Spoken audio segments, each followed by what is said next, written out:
E ao anjo da igreja que está em Pérgamo escreve: Isto diz aquele que tem a espada aguda de 2 fios. Apocalipse, capítulo 2, verso 12. Olá, eu lhe saúdo com a paz gloriosa do Senhor Jesus Cristo. Seja muito bem-vindo ao 4º episódio desta série que aborda o aspecto histórico e profético das 7 cartas do Apocalipse. Neste 4º episódio da série O Plano Profético da Igreja nas 7 cartas do Apocalipse, falaremos sobre a carta à Igreja de Pérgamo.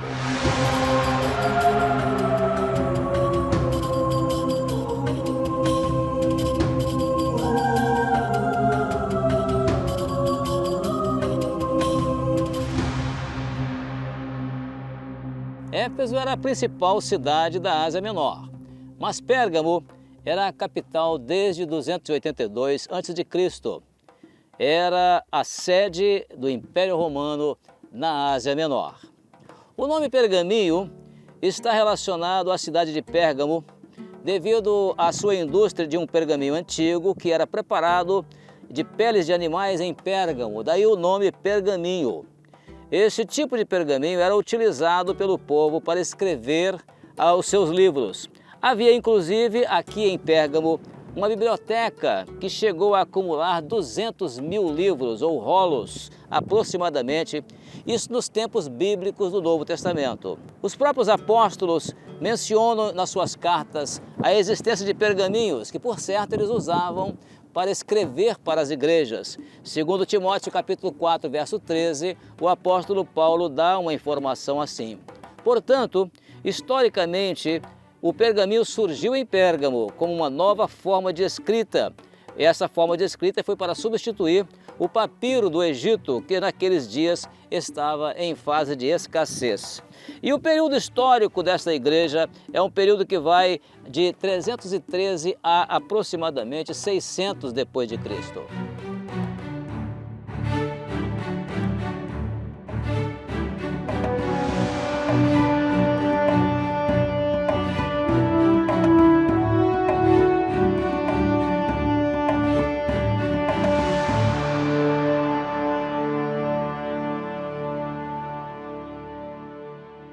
O período de Pérgamo cobre os séculos IV, V e a primeira metade do século VI.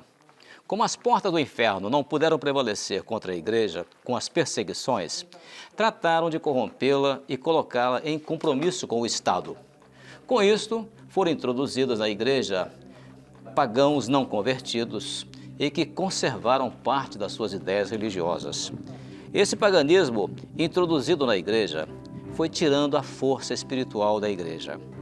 Entre o martírio de Estevão e a morte de Antipas, fica caracterizado o período do sofrimento dessa igreja. Ela tem seu início no período de Éfeso e termina em Pérgamo, com a grande perseguição de Esmirna. Essa perseguição foi caracterizada pelo massacre iniciado por Nero e concluído depois pelos seus sucessores.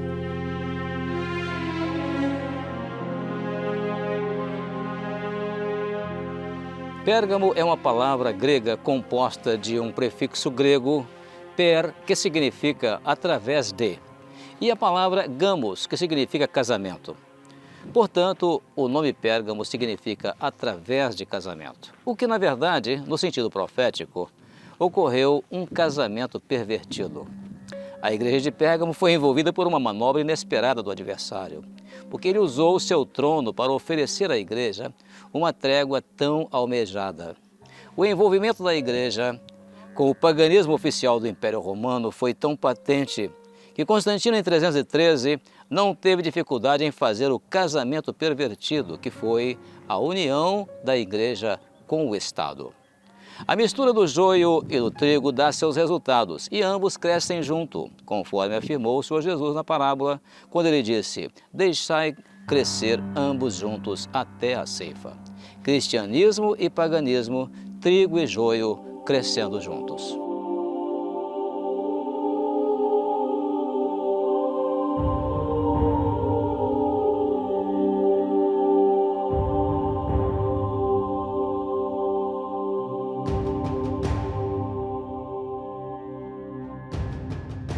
Vejamos como se deu o casamento pervertido. Sempre que no Império Romano havia uma rebelião, as legiões dos exércitos romanos conseguiam sufocá-la, por se tratar de uma rebelião localizada numa determinada região do império. Porém, o receio dos imperadores era que houvesse uma rebelião de cristãos, pois estavam localizados em todo o império. Além disso, tinham receio de enfrentar um inimigo que não temia a morte. Então, nos dias de Constantino, o inimigo mudou a tática. Resolveu unir-se a eles para diluí-los como uma forma de destruí-los.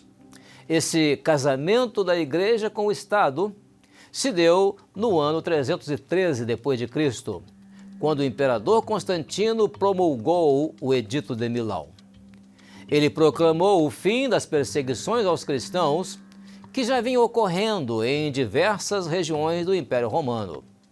Deu também aos fiéis dessa nova religião o direito de culto e de não mais honrar o imperador como uma divindade.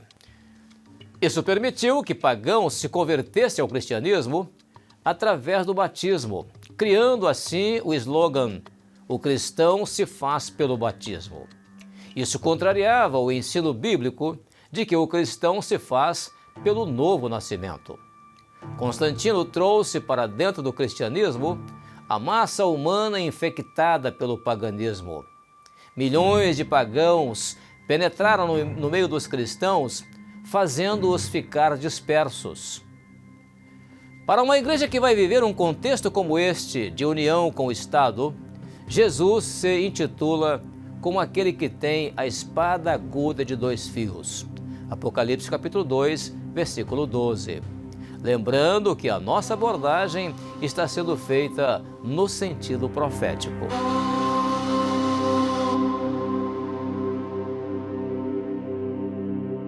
A expressão trono de Satanás é citada 2 vezes no verso 13 do capítulo 2.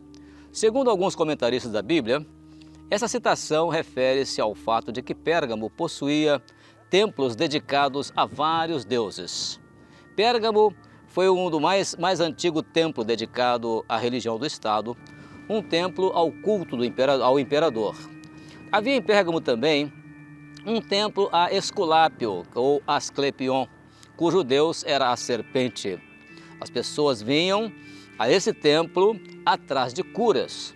A existência também em Pérgamo de um templo muito suntuoso, que era dedicado a Zeus, uma divindade da mitologia grega.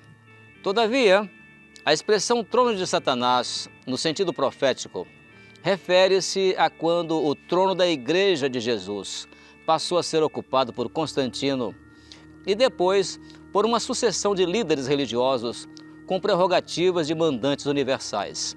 Desde então, eles se sentam até hoje no trono de Cristo na terra e elegem uma rainha para se sentar ao lado do trono de Cristo no céu.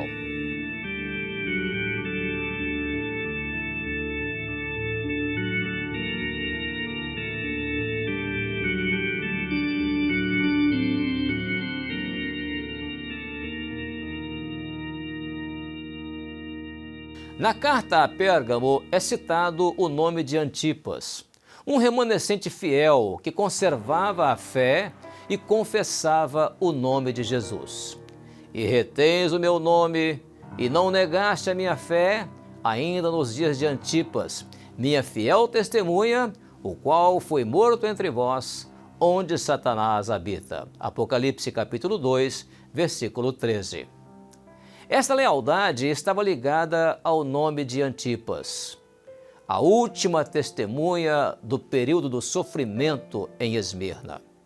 É interessante observar que o tempo profético de Esmirna, que começa em Éfeso com Estevão, e ainda existia e vai terminar em Pérgamo com a morte de Antipas.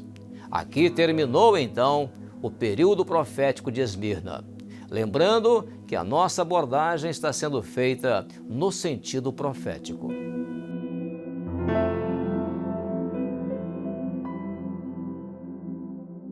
O joio em Pérgamo está representado primeiramente pela doutrina de Balaão.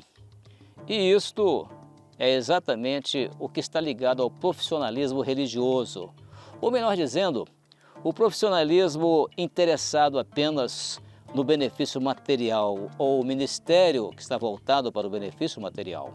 Foi o caso de Tétzel, que dizia: à medida que as moedas tinirem no fundo do cofre, os vossos pecados serão perdoados. Mas também havia o joio em Pérgamo. Ele estava também representado pelos sacrifícios da idolatria. Era o período em que foram criados os chamados padroeiros cristãos, em substituição aos ídolos pagãos, para impedir que os cristãos feitos pelo batismo participassem das festas dedicadas aos deuses pagãos. Outra representação do joio em Pérgamo estava na doutrina dos nicolaítas. O nome Nicolau, suposto criador dessa doutrina, significa aquele que domina sobre o povo. Segundo a interpretação de alguns estudiosos deste assunto, as obras dos nicolaítas, ainda em Éfeso, consistiam em criar e manter uma estrutura de casta sacerdotal ligada ao governo político mundial nos moldes do Velho Testamento. E esse governo seria exercido pela Igreja. Criar uma nação que pudesse governar o mundo. Partindo desse pressuposto, isso vai consolidar mais tarde no regime do governo religioso e político existente na Idade Média, que dominava reis, príncipes e governantes. O reflexo dessa doutrina vai se traduzir em tropeços, também em prostituições e tristeza, que são os frutos do joio colhidos aqui em Pérgamo.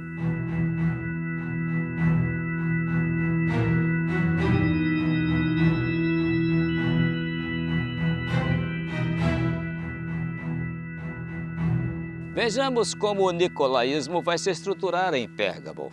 Isso ocorre com a criação de governantes religiosos em várias regiões estratégicas.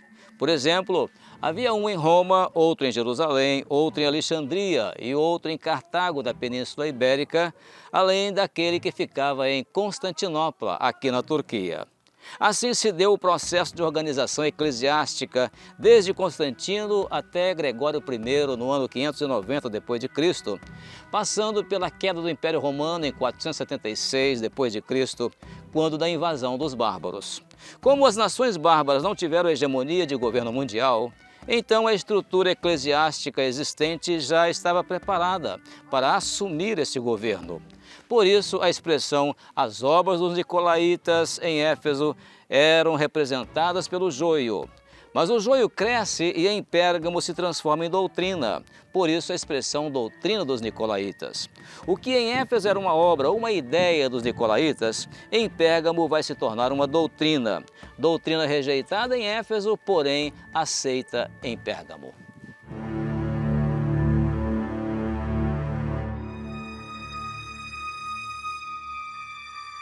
A parábola que está relacionada com a carta a Pérgamo é a parábola do grão de mostarda. Jesus se refere ao grão de mostarda como a menor das sementes e compara a fé como um grão de mostarda. Mateus 13:31, o Senhor Jesus diz: é a menor de todas as sementes. E Mateus 17, verso 20, ele diz: quem tiver fé como um grão de mostarda. Mas por que o grão de mostarda? O que aconteceu em Pérgamo? Em Pérgamo, a fé morreu ali. Não existe mais, ou passou a não existir mais em Pérgamo, a fé semelhante ao grão de mostarda. E a expressão marca o momento da morte da fé, quando no texto em Apocalipse diz: ainda nos dias de Antipas. O grão de mostarda, apesar de ser uma semente tão pequena, quase imperceptível, ela tem no seu interior uma vida latente, que é um mistério capaz de tornar em uma grande árvore. E para que isso aconteça, é necessário que a semente morra. Assim é a fé verdadeira, tão pequena e intrínseca, e que morre quando se exterioriza. E o texto bíblico de Mateus capítulo 13, verso 31, a parábola diz assim: o reino dos céus é semelhante ao grão de mostarda, que o homem, pegando dele, semeou no seu campo. Esta é a obra do homem. Ele quer transformar a obra de Deus, tão simples, tão cheia de vida, em coisa exterior, morta. onde o seu campo é ocupado pelos seus interesses próprios. O interesse da carne, da vontade própria, da desobediência, da cultura, da mentira, da aparência, da religião, dos ritos e das liturgias. O anseio do homem é ver a sua própria promoção, é liderar, fazer crescer a sua organização, mesmo que com recursos que venham de fontes que não são autorizadas pelo Senhor. Todas as vezes que o homem pega da semente da fé genuína e verdadeira e lança no campo do seu interesse, a fé verdadeira morre para ele. Assim, em lugar dela, nasce apenas uma estrutura de fé aparente, exterior, tal como uma grande árvore. A fé, no período profético de Pérgamo, ela naturalmente foi uma fé que se tornou teorizada, passou a ser teórica, intelectual, racionalista, preparando o homem e a uma religião para defender os interesses do anticristo, que se identifica no último período. Quando a fé se exterioriza, a esperança com o Senhor fica dispersa. A partir daí, ela se torna apenas filosófica. Se Jesus não se revelar, a fé é apenas teórica. A fé cristã hoje se tornou uma ideologia de poder eclesiástico com o nome de cristianismo. Como se vê na parábola do grão de mostarda, que corresponde à carta a Pérgamo, a vida da igreja em Pérgamo foi dominada pelas aves dos céus, que fizeram os ninhos para chocar os ovos do balaamismo, da idolatria e do nicolaísmo. Voltando à parábola do grão de mostarda, vemos que a fé era intrínseca em Éfeso e em Esmirna, na forma de uma semente que foi semeada no coração da boa terra. Agora, a fé se exterioriza em Pérgamo, numa fé extrínseca e apenas de aparato religioso. Para muitos, a árvore deve abrigar ninhos, porém devemos convir que a árvore é para dar frutos e não para criar ou abrigar passarinhos que destroem e aniquilam os seus frutos.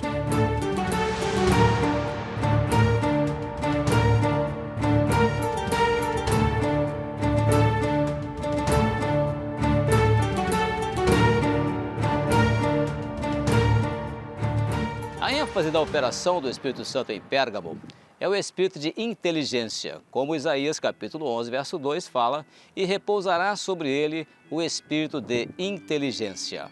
Inteligência ou discernimento.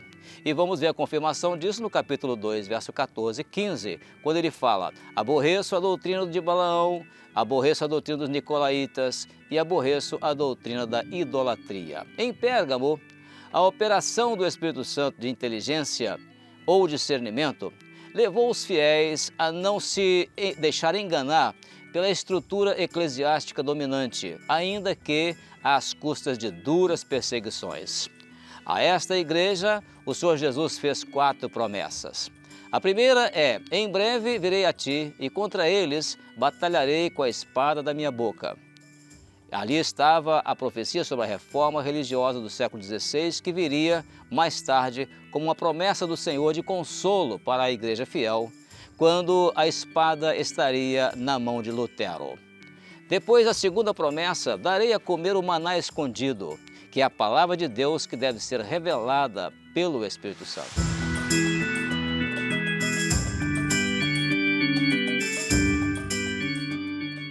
A terceira promessa que o Senhor Jesus fez aos fiéis da igreja em Pérgamo foi dizer para eles: dar-te-ei uma pedra branca. Esta expressão usada pelo Senhor Jesus é em função de algumas versões existentes sobre este assunto. Uma delas é que a pedra branca era usada pelos jurados nos julgamentos para considerar o réu absolvido. Foi exatamente isso que Jesus fez por nós quando ele nos justificou pela fé. E esta foi uma das teses de Lutero na reforma religiosa do século XVI, quando ele descobriu que o justo viverá pela fé. E o que é notável é que foi exatamente isso que o Senhor Jesus fez por nós. Ele, entre condenar-nos pelo pecado e absorver-nos do pecado, ele então absolveu-nos do pecado e jogou fora a sentença que era contra nós e permaneceu na sua mão a justificação pela fé. Por isso somos salvos pela graça do Senhor Jesus.